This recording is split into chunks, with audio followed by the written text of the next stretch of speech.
Сәлеметсіздер ме? Бүгін біз ерекше тағам бешбармақ жасайтын боламыз. Және де оның ерекшелігі, біз бешбармаққа ет қосқан жоқпыз. Ең алдымен қызып тұрған майымызға тазаланған көкөністерімізді алып, салып аламыз. Араластырып,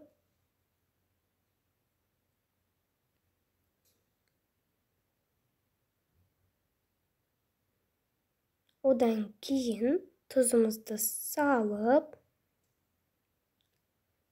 бетін жауып 5 минутқа қуырмалаймыз. Одан кейін қызанақ пастасын саламыз, араластырып аламыз.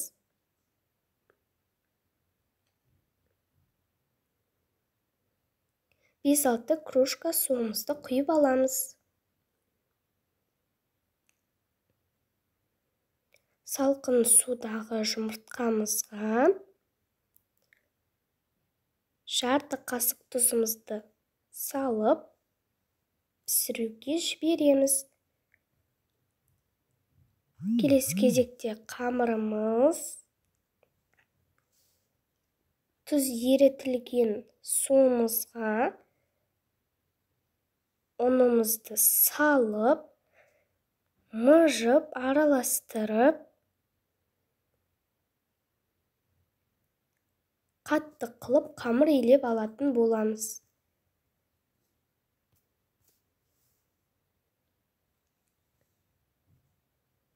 Міне илеп алдық.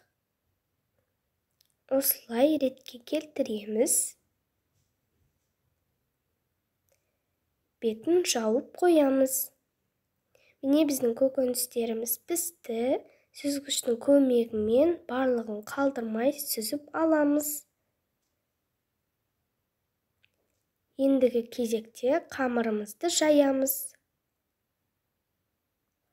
Кішкене ұн сеуіп, оқтаудың көмегімен жайып алатын боламыз.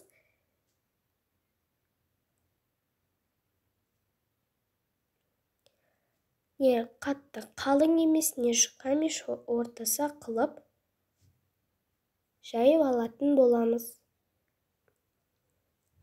Осылай кішкене ұн сеуіп, міне жайып алдық. Енді төртбұрыштап кесіп, төртбұрышты күртікшелер жасаймыз.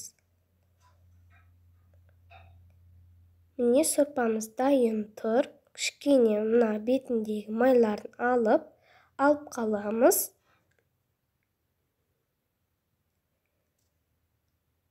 Қамырларымызды салып алатын боламыз.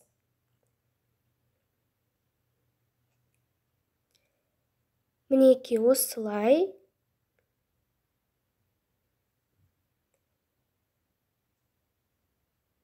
Араластырып, тағы да салып аламыз. Міне дайын болды.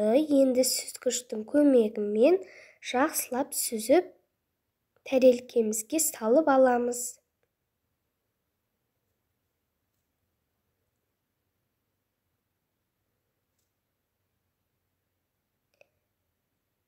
Міне салып алдық.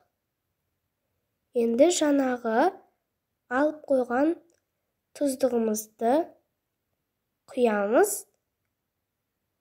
Кішкене араластырамыз. Міне осылай. Одан кейін жаңағы көкөністерімізді саламыз. Яғни асқабағымызды, картошкамызды, жұмыртқамызды осылай турап қоямыз.